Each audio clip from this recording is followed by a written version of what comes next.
Hello, everybody. Thank you, everybody, for your reflections. I thought it was very interesting to see what you guys were thinking. I appreciate that they were thoughtful and revealing. So anyway, so today I have, as usual, more stuff to cover than I have time for. So we'll see, and my pacing sometimes will be off. But we're going to talk about Ajax, and I'm going to show you a bunch of code. We're going to do a lot of demos, and we'll explain a lot of stuff. Okay? So let's get going. So let me just start with the most elementary demo of all, which is, to me, the essence of Ajax. And that's just me. If I click this button, notice that the text changes and the screen did not refresh. If I click this button, notice that the image appears and the screen did not refresh. Simple most case, for me, of the essence of the building block of Ajax. Okay? And I'm going to show you how that works. So if we go to demo1.html, in general, you'll see that, and I'll talk about this a bit more as I go through it, that HTML, JavaScript, CSS, and the DOM are all fit together into 4 bits of technology that, while separate, interoperate and work together a lot. So first of all, and by the way, each one has its own language. JavaScript is a syntax. HTML is a syntax. They all have their syntax, right? So here's the HTML file that I just loaded, and the first line that's important is the script line that says that there's another file that has JavaScript code. And essentially, this is just like a pound require like a require in Ruby. That file is read in and executed at that moment. Okay? Then the rest of it is a very standardized bit of HTML. I have 2 buttons here. They're both caught in a div called 1 and a div called 2. And if you remember, this div, when I say it's called, I mean it has an ID of 1 and an ID of 2, refers to this whole piece of HTML. All right? And the final important thing is you notice here that there's an onClick attribute which you have not seen before, or at least I haven't talked about it before, which says for a button what to do when it's clicked. This instruction on click is an instruction to the browser on what to do when you click. And it's saying call a JavaScript method called changeHTML with 2 parameters like that. Okay? That's one side of the coin. The other side of the coin looks like this. Here's a function. It's called changeHTML. It takes 2 parameters, an ID, which is a string, and another a thing called newHTML, which is also a string. And this is the magic. Document that get element by ID, which is find an element called whatever, locate its inner HTML, and replace it with this string. Okay? So if we go back here, we'll see that it finds one called 1, locates its inner HTML, and replaces it with the text. And what happened, let me show you again so you remember. When I click the button, there's that button. Remember that button was inside that div. So will the button disappear? Yes, it'll disappear. Because the HTML has been erased and replaced with that. And that little tiny bit of magic is essentially the building block on which everything rests. And I'll reiterate this in different ways to make sure you get the idea. Similarly here, I'm replacing the button tag with an image tag, and the image gets displayed. Okay, pretty cool. So let me go back now to the bullets that I want to talk about. So a little background. So Ajax used to stand for, or kind of still stands for, asynchronous JavaScript and XML, except there's rarely XML involved nowadays. It's always JSON. It was an invention in the sense that and I think it actually worked in Internet Explorer before anywhere, when somebody figured out a way to use a kind of a obscure call in JavaScript to construct an asynchronous request. Who can explain in your own words when I say asynchronous what I mean? Yeah, George, sorry.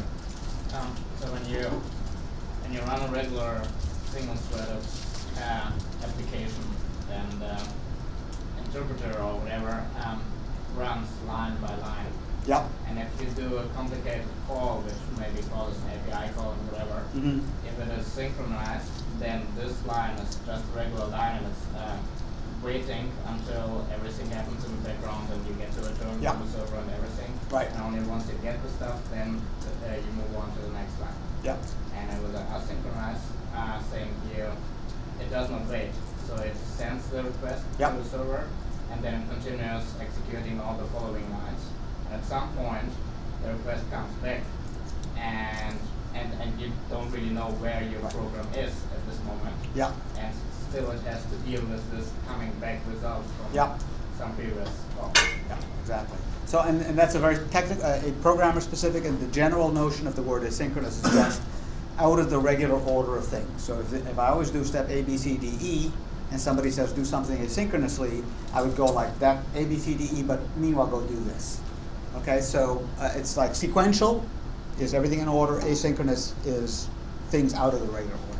This was much shorter. Huh? This was much shorter. We do have that pattern, short, long, short. No, but brilliant. Anyway, for me, I mean, people. I didn't want to. I'm sure that I could get into big arguments on the web about what my definition is. I don't really care.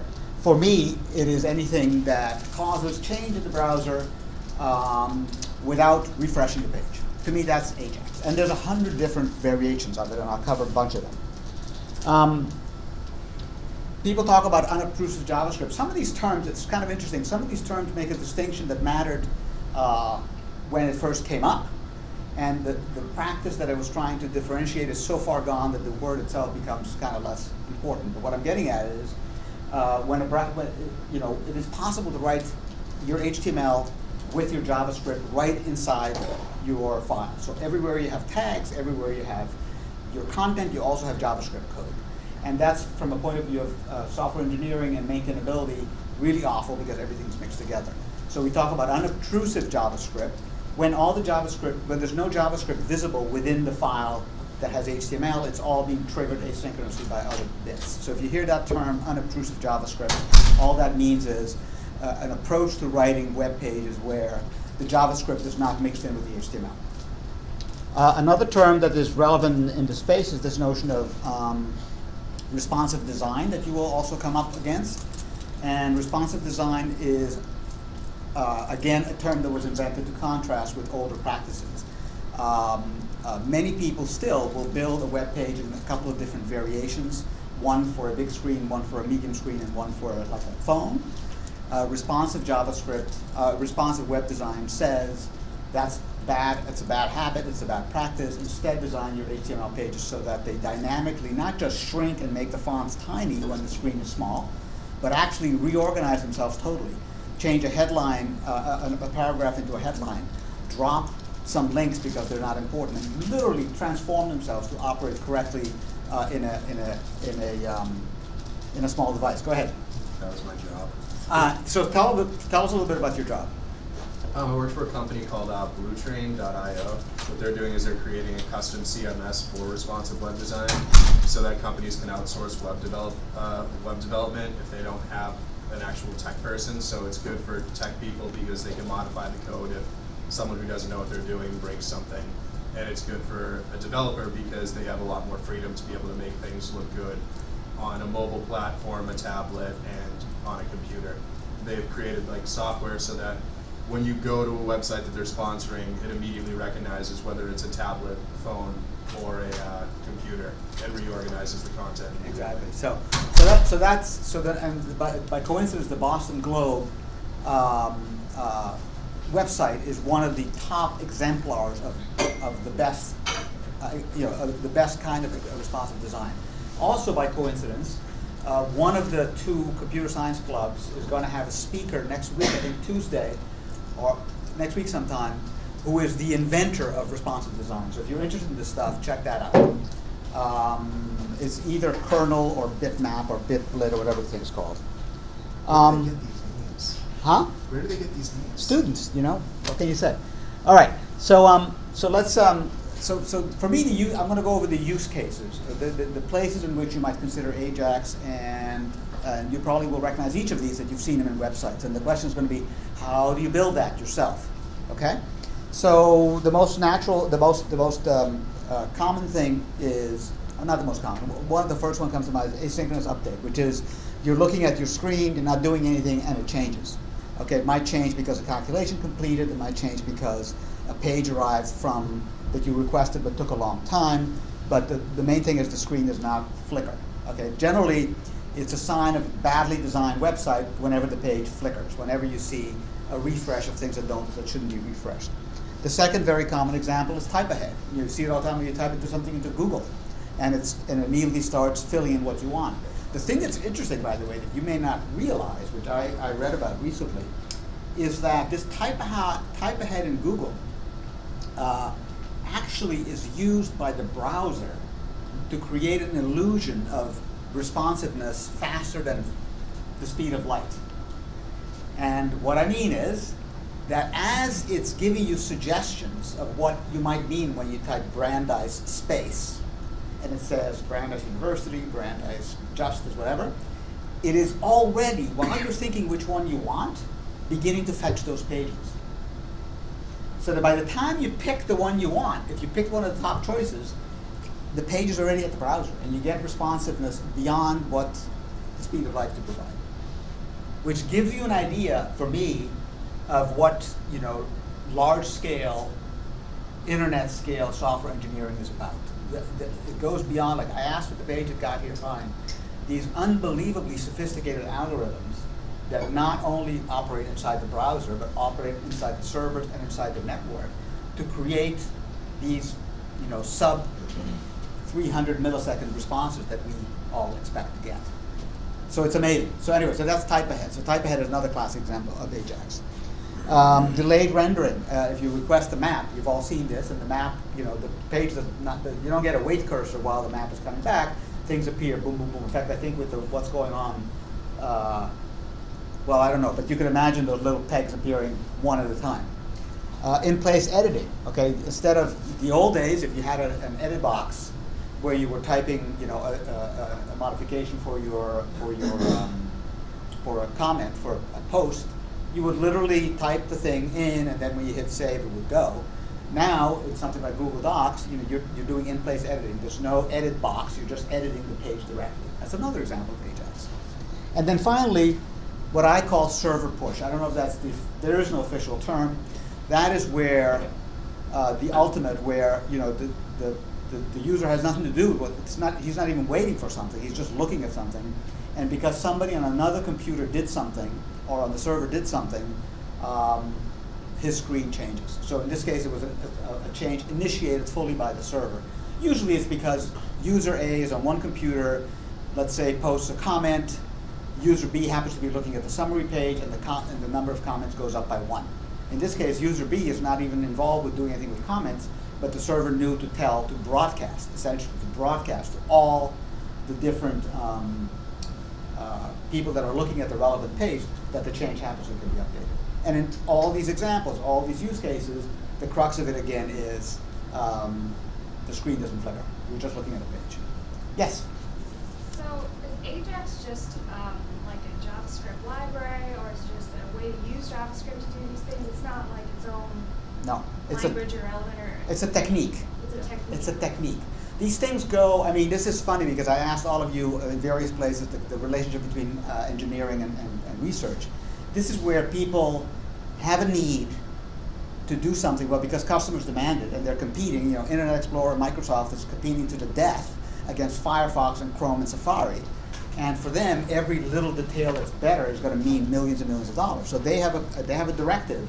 People are complaining it takes too long to get to the page. What can you do to fix it? Because if I can convince the world that my browser gets to the page 100 milliseconds quicker than yours, I'm going to get you. So they start discovering odd ways to interconnect these things, and a pattern develops that some people say, oh, this is really cool, this is working well for us.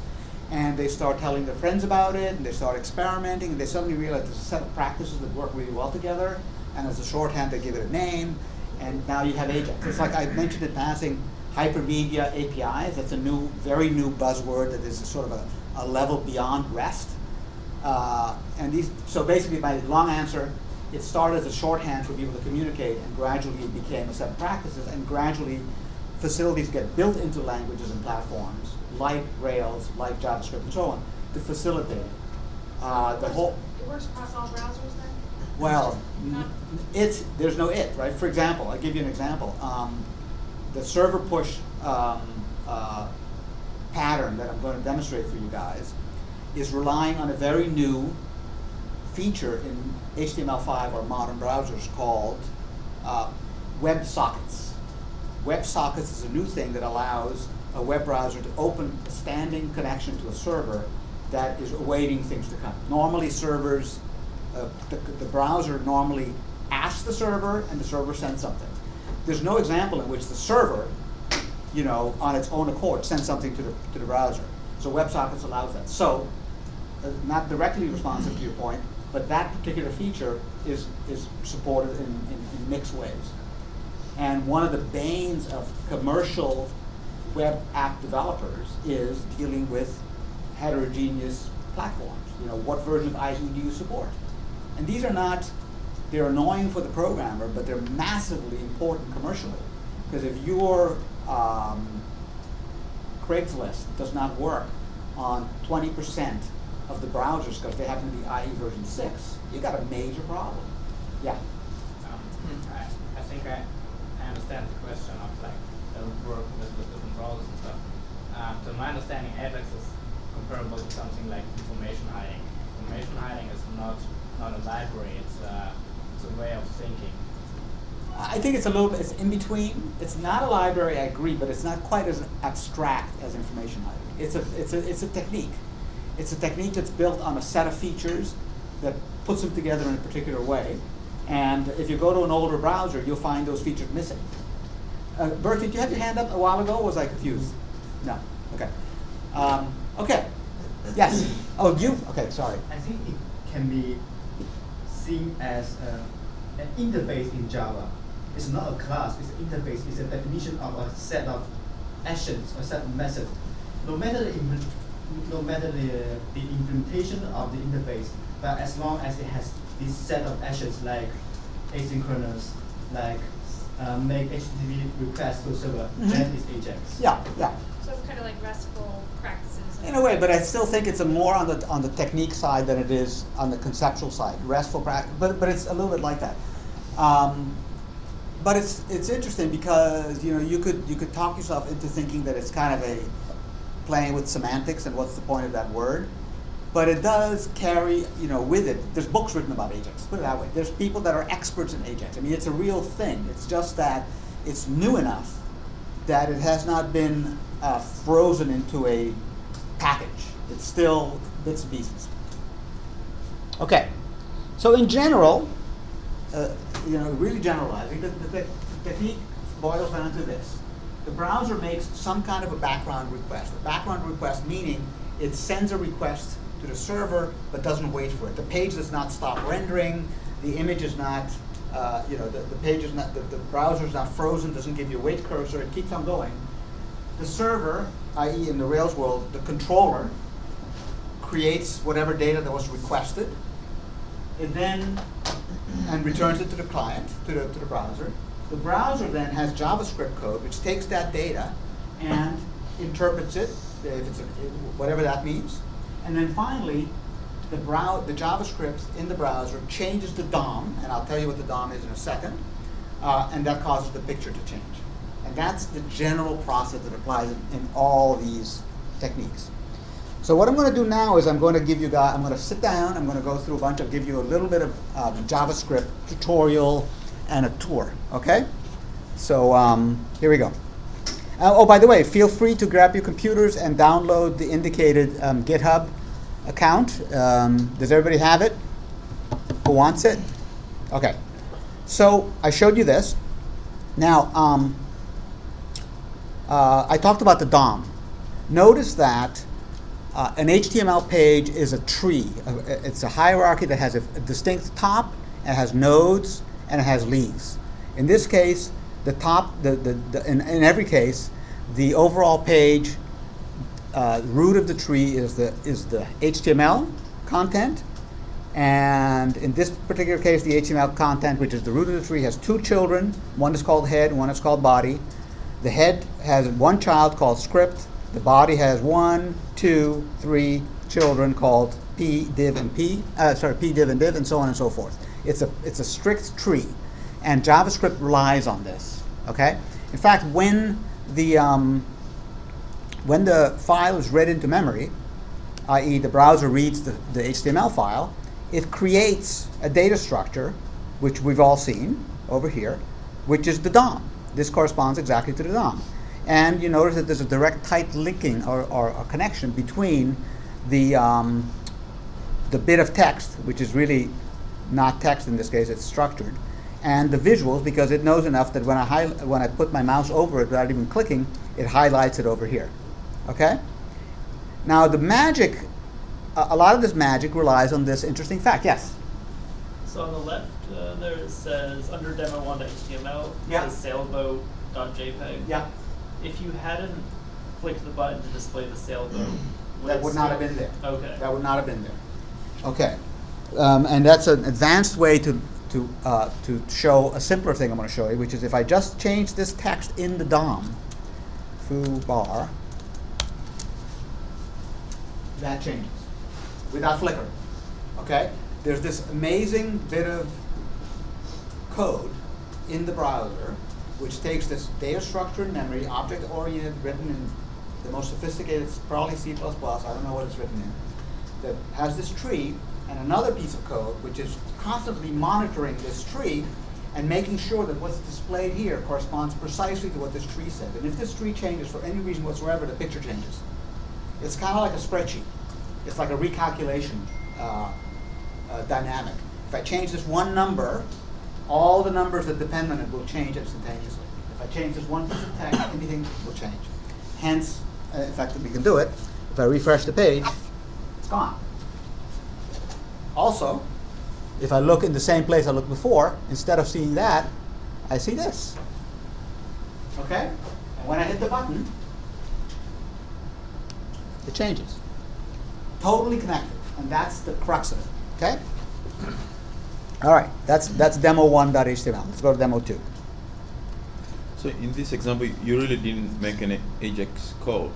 I mean, There's no such thing as an AJAX call. you didn't consult the server. You just I did not consulted consult the server. just a script. Exactly. I purely demonstrated the very important basic fact, which once you get your head around it, it's like it becomes second nature. But I want you to understand that anything that causes this to change will cause that to change, and without flicker, like dynamically. So if I say here, style equals You're missing an color. style. Okay, I'll come back. Thank you. I'm putting some CSS right in place. Boom. The change became red. No flicker. I changed it. Boom. That's the building block for all this stuff. Okay? Any more hands? Okay, good. Next one. Demo 2. Again, we see now demo2.js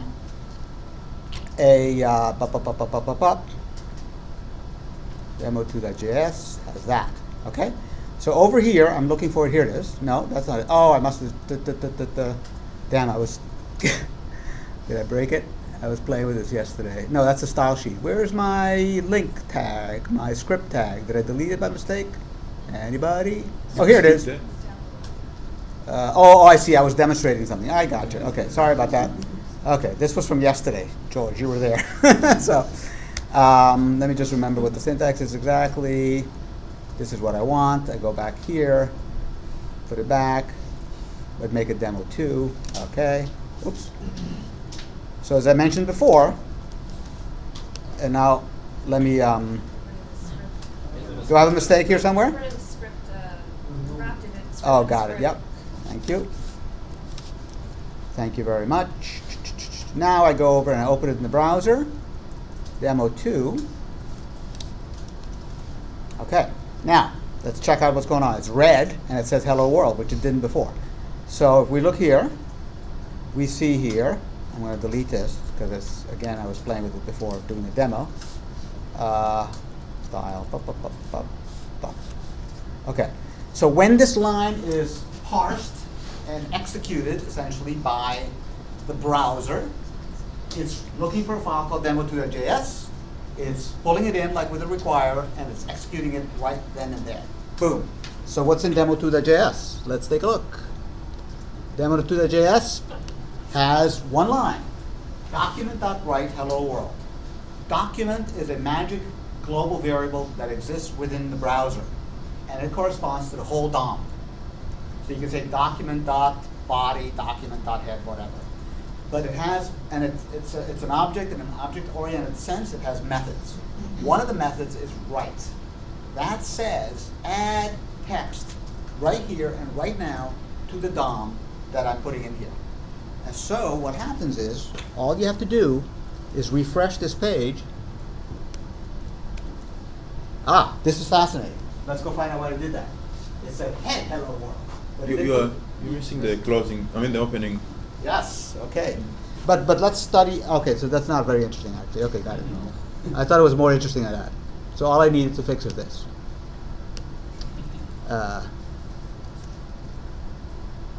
Okay. Oh, this is not necessary also, okay. So basically, this gets executed at this point, and it puts, and the output method is called, and hello world is put here. So Yes? Can you explain why you have that in the body and not the head? Why I have it in the body and not the head? No reason. I think you can put it either place. I'm not sure what would happen if I put it up here because it's doing an output. I bet it would work just fine.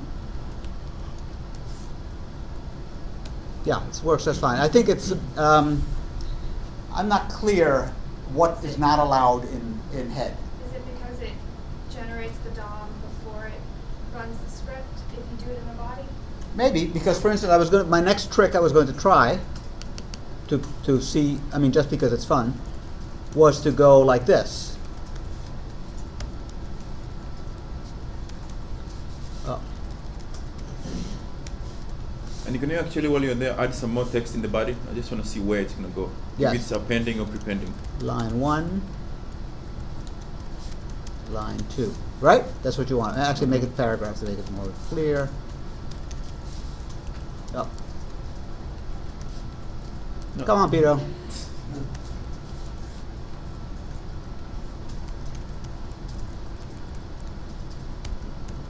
We could spend all day sort of trying to guess, predict, but that's not really productive, so let's just do it, see what happens.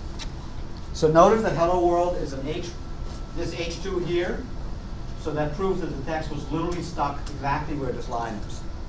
Line 1 appeared before it, and line 2 appeared after it. So literally, at the point of execution is where the text gets stuck in. But then when you put it in head, Yeah, what's where does the- it? Which will be, I think it'll be. Well, it's a very, oh yeah, we could actually check that out because we could look at the underlying thing, okay? And Does the head get executed before the body? Yeah. well, that's kind of what we're investigating here. So refresh. So it is here, and fascinating. It does not appear in the. This looks like a special case. What do It you- doesn't appear in the DOM. Please. Where's Hello World? It's there. The hello world was also It's up there, but do you see it in here? I don't see it. No. It was Yeah. also not appearing last time. It was not? Oh, okay. So anyway, The script stays there. stays the You same. didn't So it's, add it does not modify in the DOM. It's sneaking it in somewhere else. Anyway, this is not. This is more like a way to experiment. It's not really something you see in the real world a lot. But again, it starts getting you this idea that when the JavaScript executes, it can do stuff. So let's see what else it can do. Let us go to the next demo. Demo 3, very similar. In fact, this section is exactly the same. Let's look at this. Oh no, I just did that one. Demo 3 here. Demo, oh god. That's the same? Yes. Demo 4. Okay.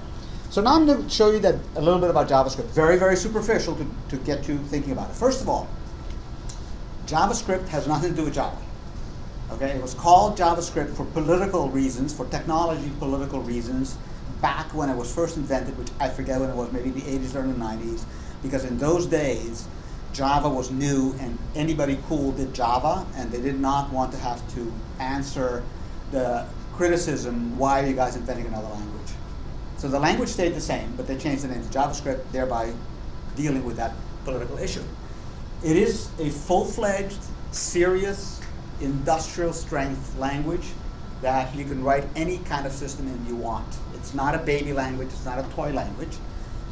In fact, I happen to kind of believe that JavaScript may be the most important language to learn right now, more than Ruby or Rail or Ruby or Java, whatever.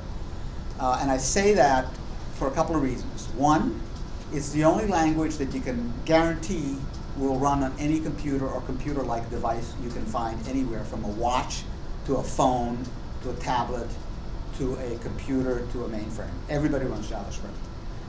So it's the only language in which you could write the client and the server in the same language. That's one reason.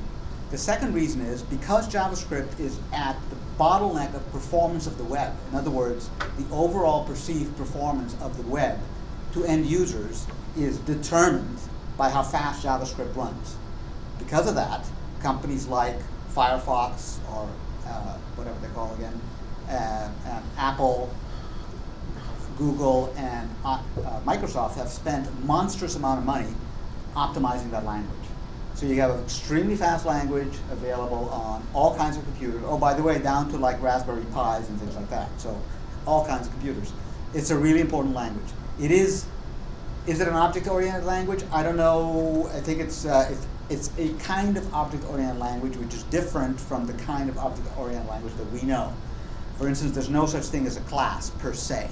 There's class-like things. There's things called prototypes, which I will not get into at all. But just to say, the main thing is I want you to know is it's a real serious language. That's so it's like a struct from C? No. It's more like an object is a hash. But let's not get into it. It doesn't matter. So a couple of simple little things here. So to use a variable, you have to declare it. You have to say var. However, you don't have to give a data type. You can give it another. You can put a number and then a string, then a boolean, no problem, just like Ruby. But you do have to declare it. You do have to do var. Okay. You can do 2 assignments in 1 line. You can create a variable but leave it undefined. And you can do comparisons, ifs, and so on. This is just illustrating some of the weirdness in their type system. There's 2 kinds of equal signs, double equal and triple equal. Double equal means equal, permitting application of sort of smart conversions. So in particular, the number 100 and the string 100 are double equal true, but the number 100 and the string 100 are not triple equal true. So if I read this file in, we can see all this, because as you notice here, I'm saying if such and such, and then I will write the fact. And notice the P's because it's HTML. I'm outputting HTML. We should probably put this in equal before you put that. After 100, bar number 3. Oh yes, you're right. Yep. Good. Yeah, I have a crazy instant linter running, and it's sometimes very confusing why it's saying what it is. But anyway, so I go over here and I go to demo3.html. And we'll see that 100 double equals 100, and integer 100 double equals triple equals 100. 100 double equals quote 100, but it does not triple equal quote 100, and so on. Again, just illustrating that it's a regular language, that it's rich, it's got everything. It's got everything you want. It's got ifs, it's got cases, it's got each, it's got arrays, it's got structs, it's got everything. By the way, interesting point, of course, is I'm running the JavaScript interpreter or the JavaScript runtime. In this case, is in a browser. Okay, when it's running in a browser, there's a number of operations available by virtue of the fact that it's running in a browser. For example, that document variable is an artifact of this interpreter being part of the web browser. However, it's possible to run JavaScript without a web browser. And who's ever heard of that scenario? Node.js. Yes. Anybody hear of Node.js? Node.js is a utility or a tool that allows you to run JavaScript without a browser, which means that, for example, document.write will not be available because that relies on the browser. But that's another, in the world of JavaScript and the world of highly scalable systems nowadays, Node.js is an important development to learn about. Okay. Let's go to demo 4. Same HTML. Notice I'm running every time. The only way I'm invoking it is by putting that line in the HTML. And demo 4, let's look at some new stuff. So there's arrays, you can concatenate arrays, it's just kind of a random set of things. I can write the value, convert it to a string. I can write more tags. I'm going to just run this and then discuss what we see. Why is the array another array, new array 4, 3? Because I just wanted to show another way to create an array. What do I mean? It's an array containing 2 values, 4 and 3. Oh, I thought it was. It's not a 2-dimensional array. Okay. Yeah. And here I'm concatenating the 2 together. Here I'm going to write it, converting it to a string. Then I'm going to write it, join, taking each element and joining them by new lines. Then I'm writing that to the console to show you console output. Then I'm going to show you how a loop works. Then I'm going to show you, this is, I'll show you a few more things. So let me go over to the browser, and I will read demo4.html. Okay, let's study this for a second. So there's the initial, in fact, let me see if I can do this, and do that. View it in the console. Pardon? You can just view it in the console. I think I can. Click on the demo 4.js. Come on. No. There. Here. Yes, good idea. Thank you. Okay. So, there's the first write. Yes, password 12 false. Concatenated with 4, 3 is this one. So that's new array, and then here I write it. I have to convert it to a string. Then I have 2 breaks, so I have 2 blank lines. Then I have, again, the same thing, but now I'm writing new array, joining each element. This is just like in Ruby, joining each element of the array with a new line, so I get all these things separated by lines. But we see here also console.log, new array, branch, blah, blah, blah. And so if I go to the console, I will see. It was already there. Pardon me? It was already there, showing. No, I know. But because it executed, why was it already there? No, I mean the console was showing. Oh yeah, but I wanted to what- make it draw people's attention to it. So the console is there, and there's that console log out. And so that the way that got there is by this line here. So I'm console.log and the same stuff. Then I document write, and that's giving me those.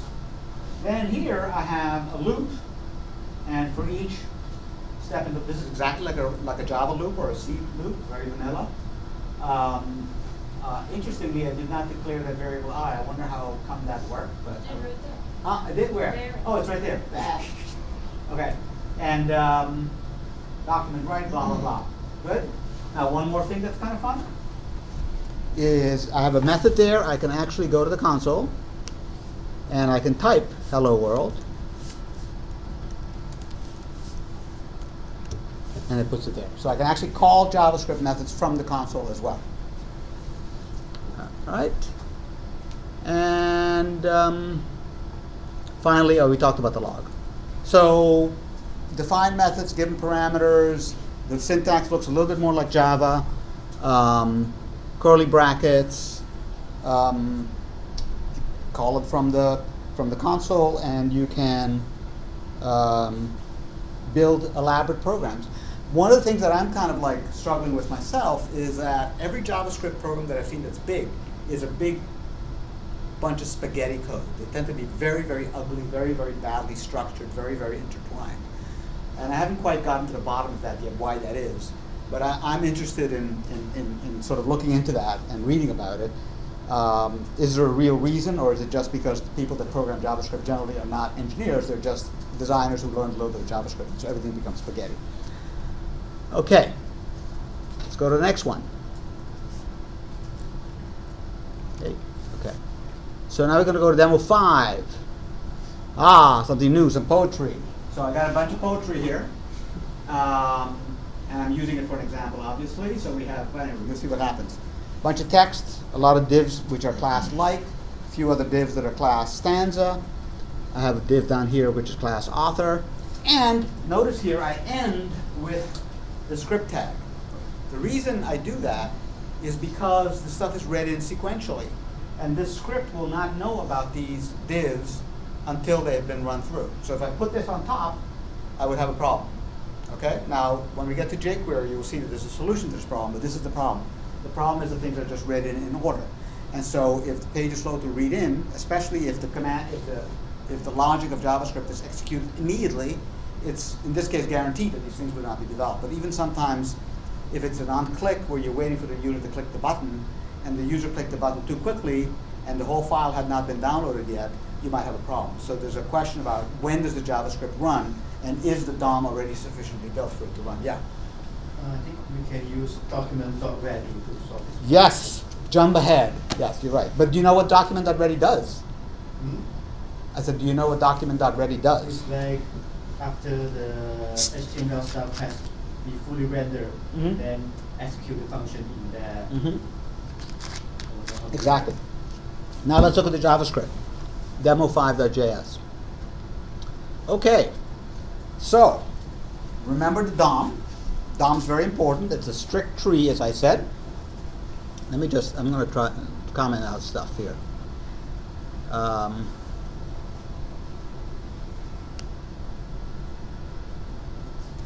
Okay.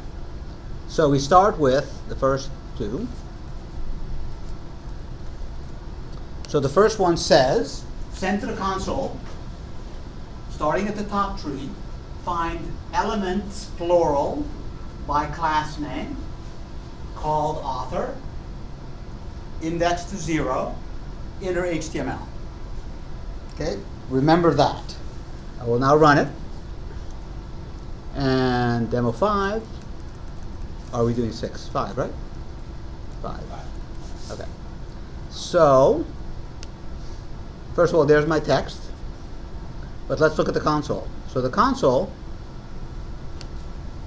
let's go to the whole console maybe.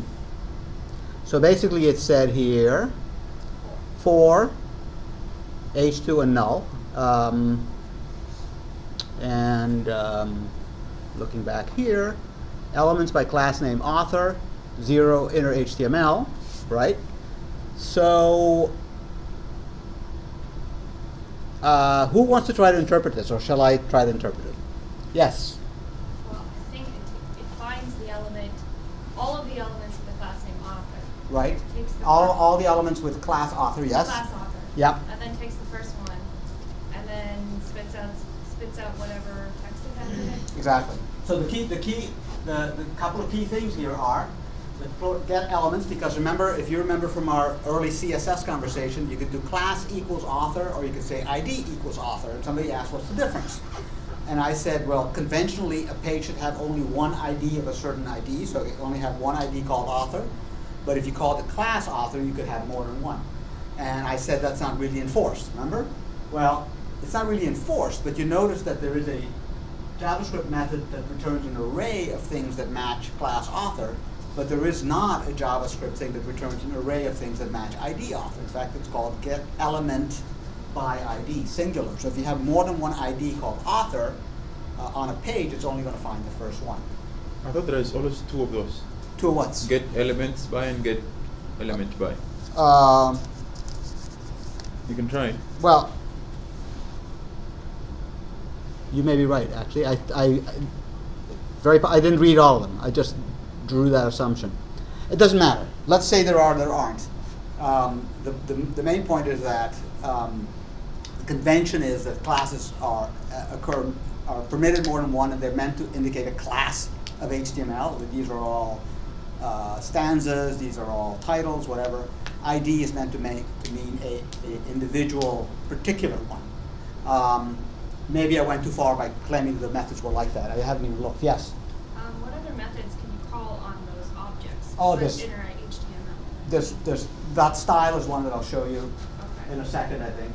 The There's a ton. So let's go to the next one. So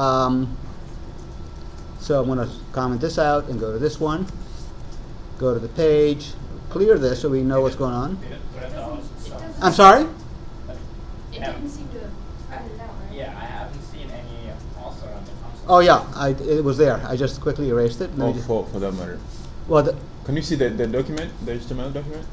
yeah. Well, let's do this. There's the author. Oh, there, okay. Okay. And that's the inner HTML. So why is it inner HTML? Well, let's just play around with the file, and instead of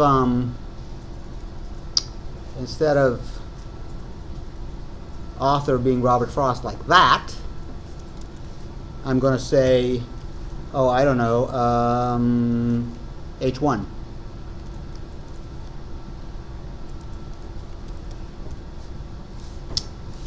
And now I run it, and now you see it's all of the inner HTML, not just the author. Okay, I think I can actually also say, I'm sorry, the dot text exactly. Oh,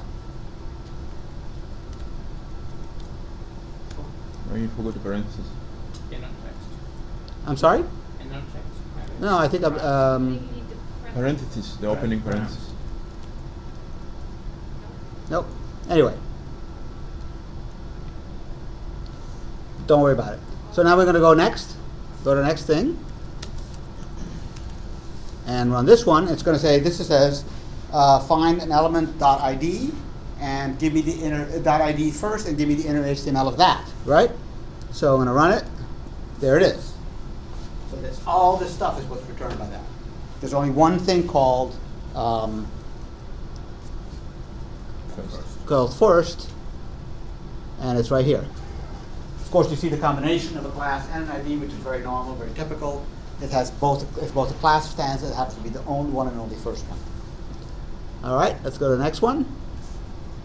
In fact, I'm going to uncomment all of them.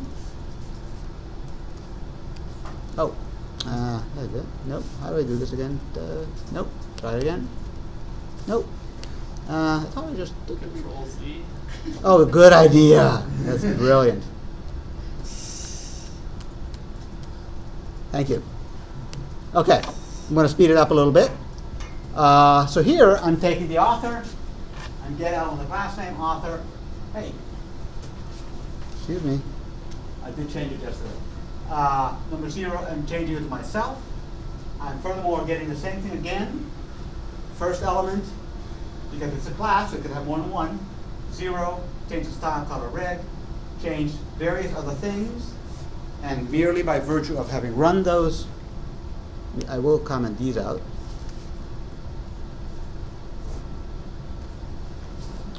Now over here, run it, and there it is. So it changed it from whatever it was to me, nice italic big font. That's plagiarism. It is plagiarism, absolutely true. Pardon?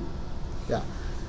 And so you see the whole sequence here. I just went and changed, I just surgically changed everything. So could you save the whole stuff from document until the 0 index is variable? Yes, yes. I mean, I'm pretty sure. I would have, the only way I could say yes with confidence is by trying it, but I'm not going to right now. And next, I want to show you another bit of magic, which is pretty cool.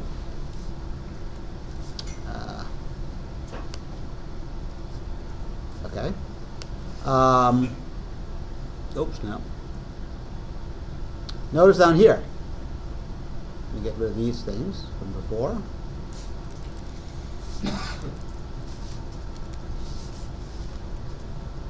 I have a special JavaScript modifier or attribute on the class, on mouse out. When the mouse leaves, call a method called author hover sub 0.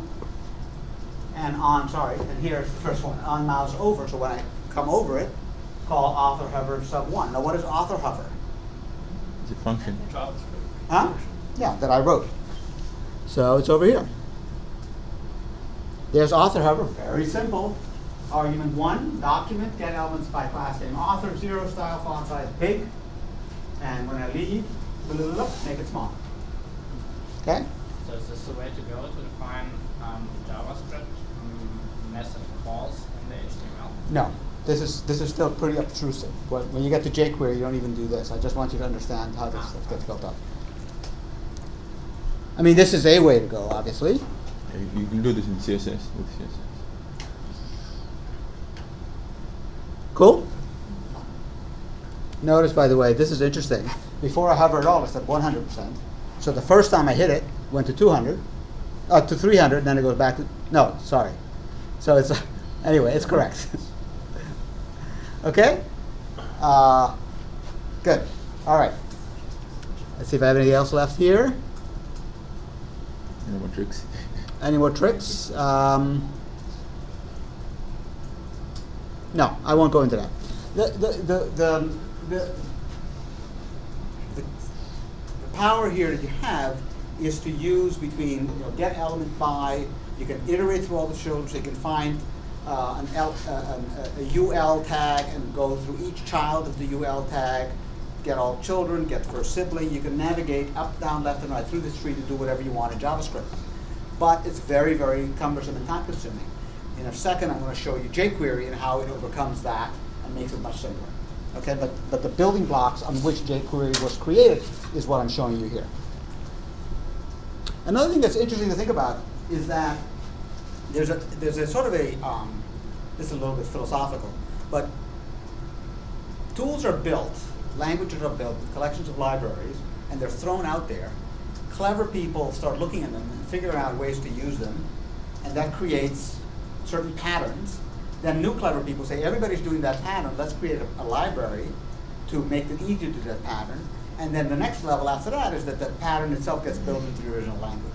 So if you look at Java, you look at C++, you look at Ruby, the pattern is always the same. You start with a language that has a certain bunch of capabilities.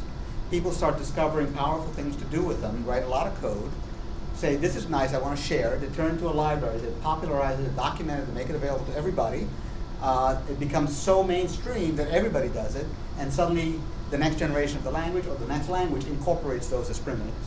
And so back in the days when we programmed in C, we didn't call it that, object-oriented programming without anything. It was all with macros and all these ugly things, but it had some of the same benefits, information hiding, productivity, maintainability.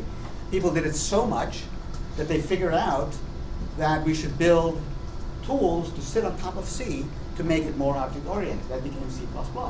Then Java came along and said, we have this kludge over here. We had C with these libraries to make C++. It's, yes, object-oriented, it's nice, but it's so messy, it's so fragile. We'll make a new language where it's built in.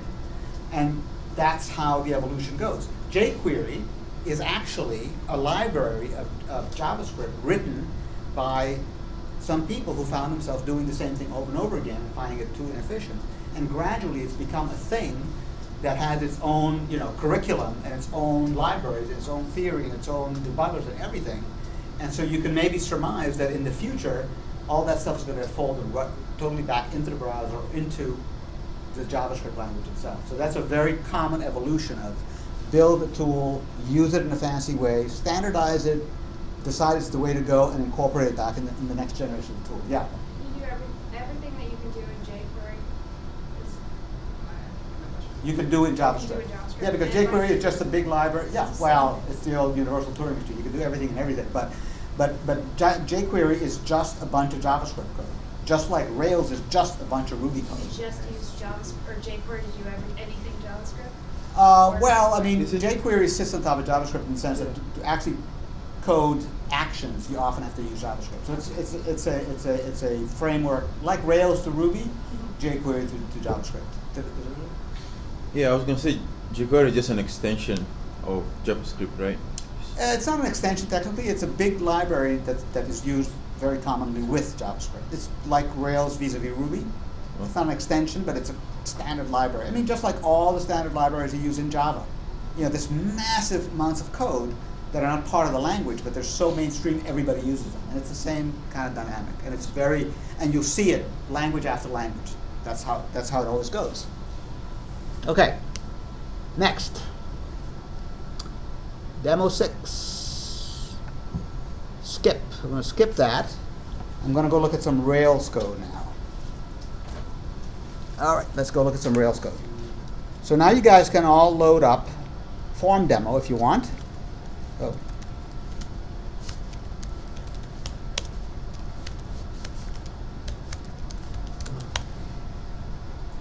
Oh, please, I've run this million times.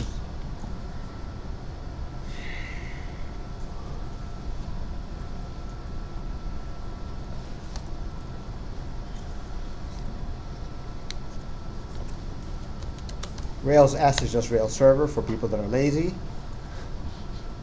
Every character matters. All right, let's start with this. Okay.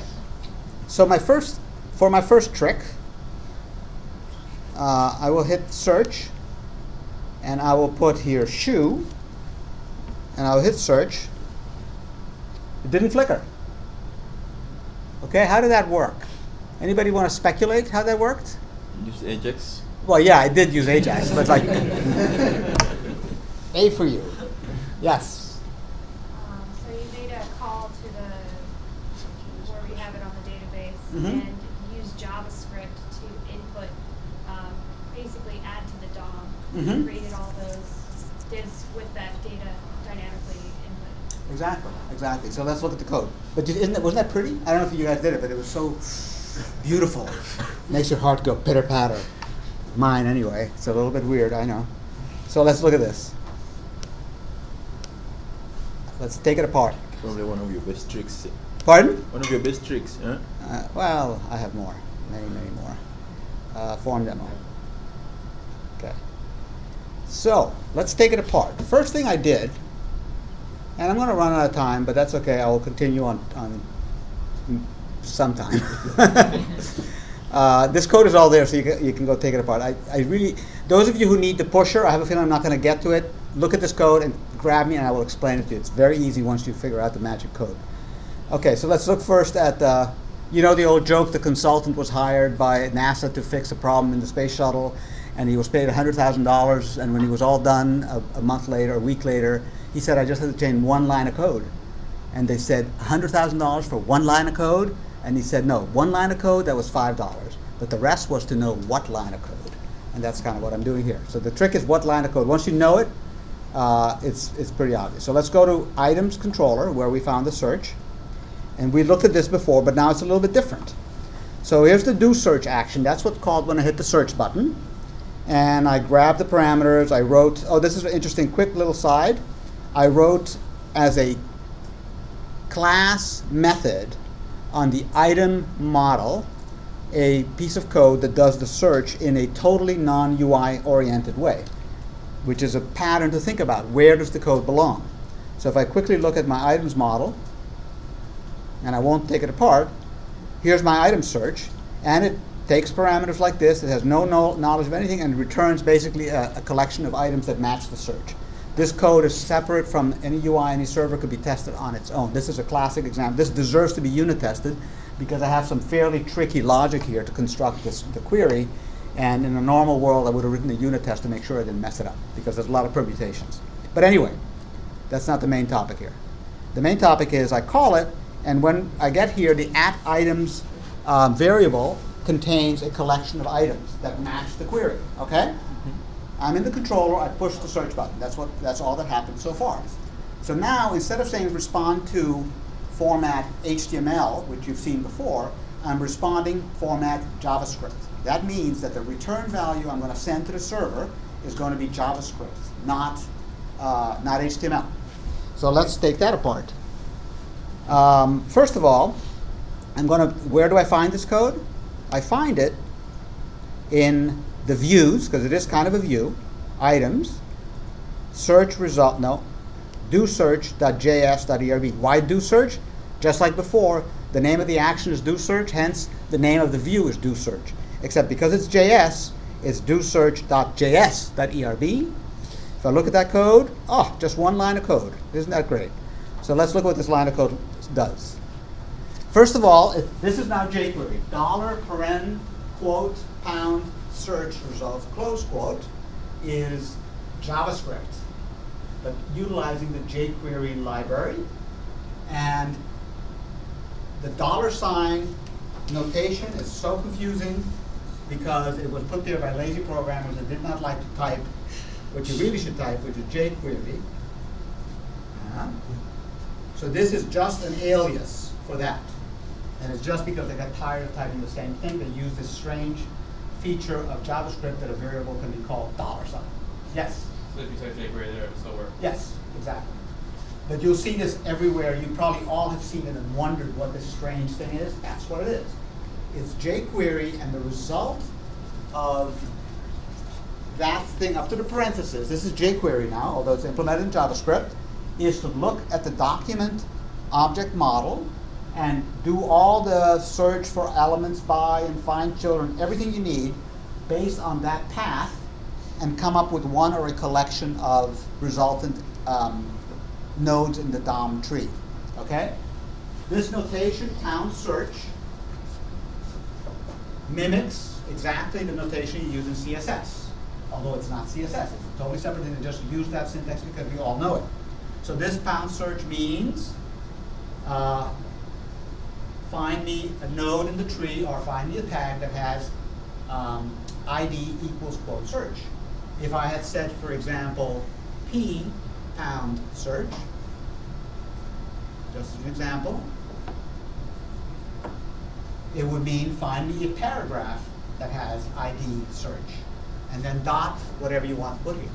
Okay? So this is a query. This is saying, find me a collection of elements that match this rule. Okay? You didn't mean to put another dot there after the dollar sign, did you? Say what? You put another dot there, but I think that's a mistake. You Yeah, didn't mean to I do that. totally expect it. So we keep it all straight, right? Okay. So then I do .html like we did before, right? And I say a bit of, this is funny, this is combining these two worlds. This is ERB. That's why it's called .js.erb. So if you think about the way the Rails server works, it takes this file, locates all the angle percent equals in the file, executes whatever's in there as if it was Ruby, and then combines the text, and that produces a valid .js file, just like it does with HTML. Yes? This .html call, is it like inner HTML equals? Yeah. That's my understanding. I would go research it to make sure. But that's the effect. It's saying, it's saying, yes, it's saying find something called as follows, and stick in that, whatever the result is of this escape JavaScript render partial blah blah blah. Okay, so coming from Java, it would be something like set HTML, something that says I know. going in and not going out. Right, I agree. Yes, Couldn't you have just written that in JavaScript? of course. Yeah, of course. Okay. So it's just like it was already in Ruby. Well, remember, you have to from JavaScript you'd have to call the rendering of a partial called serial result. So you'd have to come up with a way to do that. Okay, and so it's a partial. It's a regular Ruby partial. Who's going to give me a guess is what I will find when I look inside of that Ruby partial? Yes. You'll find the HTML on how to render one particular item or whatever. Close, very close. Actually, it's going to be. How to render the results. Yeah, it's going to be just like the index view. In fact, I built it from that. So if I look at search results, which is here, here's what I do. I say H3 search results. If there's no items or there's 0, I say no matches found. Else I say n matches found, and then I render index, which is the same thing I use for the front page. Where is the add items coming from? In the search, From search before. action in the controller. It started here. Where? Here. Then it did this. That caused a bit of JavaScript to be constructed. Okay? And then after it's constructed, the respond to is what's telling the controller, this is what I want you to send back. Okay? I know it's complicated. Now you see why it couldn't just been Java. It could have been, but there's a lot of interesting intricacies here. A lot of times, a lot of you have voiced discomfort with the magic. And magic is magic as long as you don't understand it. Once you understand it, although, by the way, you're not alone. There's a lot of people that have that feeling about Rails, so it's not an unexpected feeling. But the other side of the coin is, after you've typed the same thing 100 times, you get a little tired of it, and you decide to package it into $ per n. And yes, it will be confusing to some people, but to people who know it, it'll save a lot of typing. Same thing here. This is a lot of magic here. So this thing is saying, this is what we want you to return, and take add items, apply this view to it to construct what you get. Yes? In the search results partial, when you said render index, is the index an entire page? Let's look at it. So then it says render index, and then go to render index. You notice that I made that into a partial as well, and that has this that you recognize. Oh, okay. Okay? But the actual index, without the underscore, is just this. So I'm doing refactoring. I'm doing dry. I'm sort of I'm going to use this instead of writing it again. I'm going to turn it to a partial and reuse it. So I'm using the same body of the index page without the two links because I don't want that on the search results page. I factored it into its own partial called index, and then I use that to construct the JavaScript result. Yes. So it means that when you use render within a view, Mhm. it's different from using render in a controller. Yes, there's defaults. The magic defaults happen. You can actually say render partial colon if you want to force it to use a partial, but otherwise it depends on the context. I mean that again is convention over configuration kind of thing, which is again place where you can get confused. And I, as often as not, put the wrong one in, but I know as soon as I see the error, I know exactly what's going on. But that's definitely something you have to get your head around. So here it's calling the partial. I'm sorry? So here it's calling the partial underscore index, if there is such a thing. Yeah. Yeah, there is, yes. Yeah. It's underscore index, which is where I started. When I started refactoring this for Ajax, I had one big index, which was generated for the very first homework. And I just started dissecting that and going like, oh, I'm going to need this again. Let me break it apart so I can use it in both places. And the JS part itself, by the way, this is classic,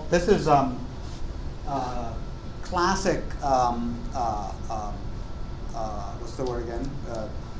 Hidden JavaScript. It's also using various libraries to allow you to mix together jQuery with ERB. And there are other alternatives to jQuery, one called Prototype. Don't worry about it, but just to say that if somebody wanted to use Prototype instead of jQuery, they could do that also. Okay? You guys get this? You guys get it? You guys get it? David, you get it? Sure? Sort of. Sorta? So you never define that it's calling the dosearch.js.erb. It's doing it because it's named the same as the controller method, right? Yes, exactly. Just like in other places. That's how views work, right? Like views. Yeah. If you think about it, if a view is the thing that converts the data in the server into a format that the client wants, then this is just a conversion to JavaScript instead of a conversion to HTML. So does it first call the JavaScript, then the view?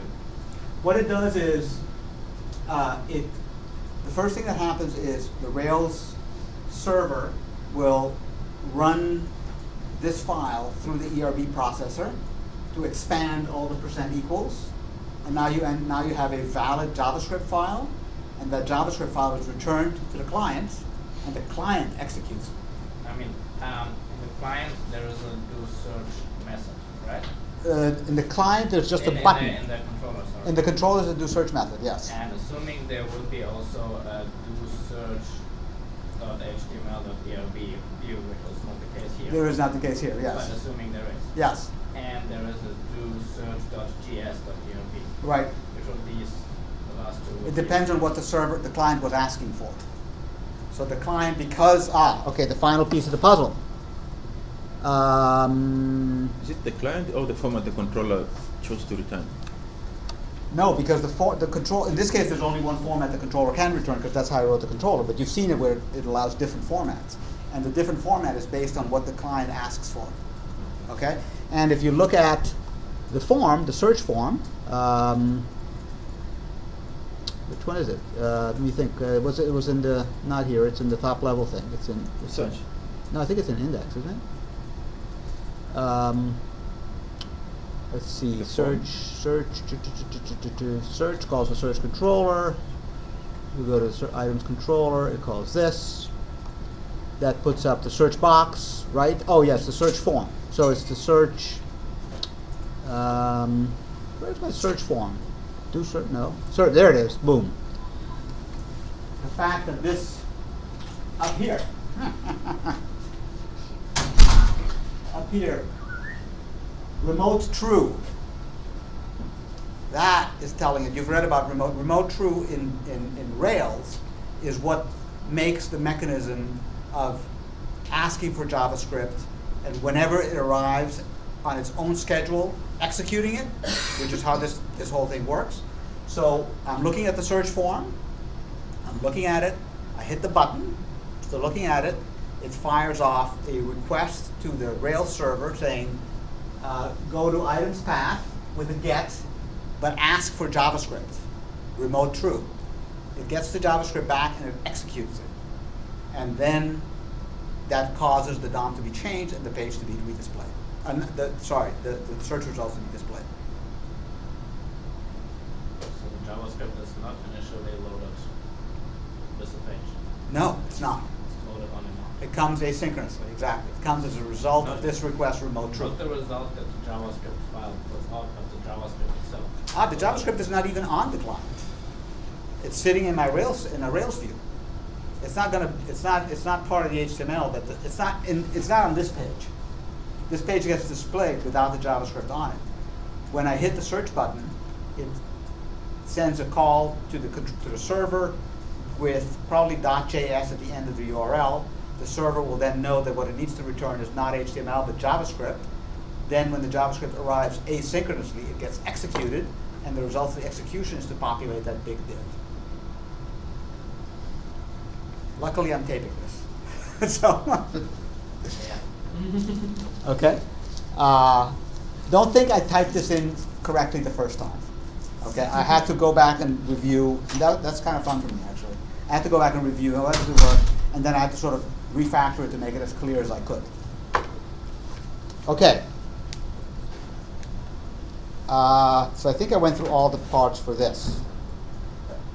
Now the next one, I guess I'll show it really quickly because we're running out of time, is this. Let me go back to my home page. And what I need to do is really deploy this to Heroku to prove that I'm right. And open another window.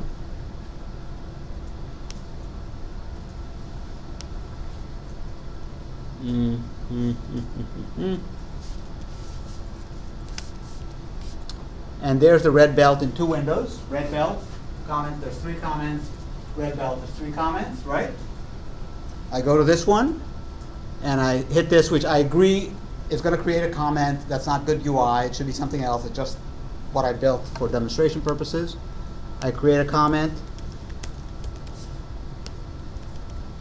And watch this number 3. If I'm lucky, it turns to 4. Okay? So this is an example of server push.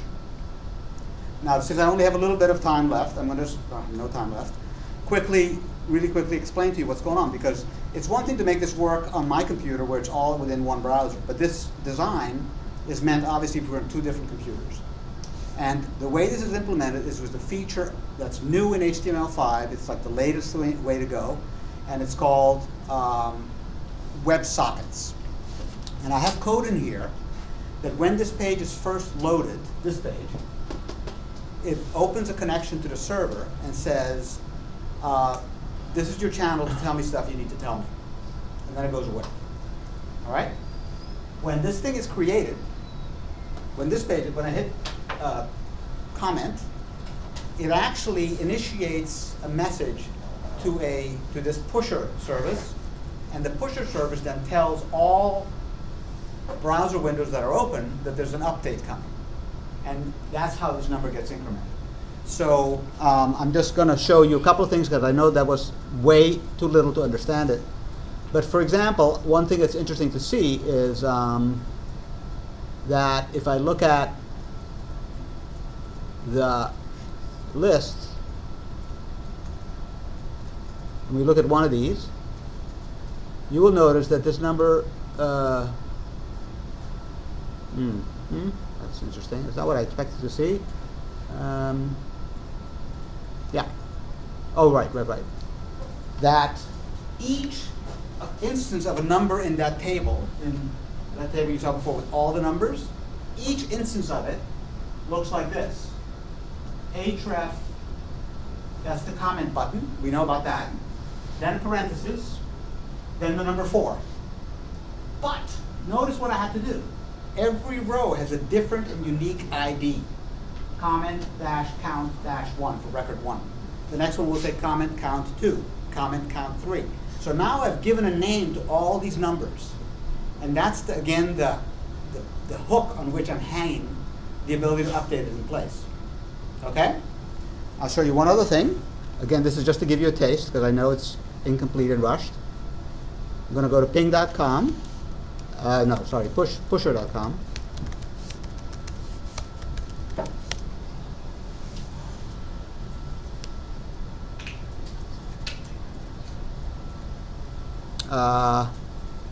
I don't want the blog, please. Okay, and I log in. Yes, sure. Okay, and if I go to the console, let's see here, no, that's the help, account stats, my apps, debug console. I'm sorry? Extremely bootstrapped. Yes.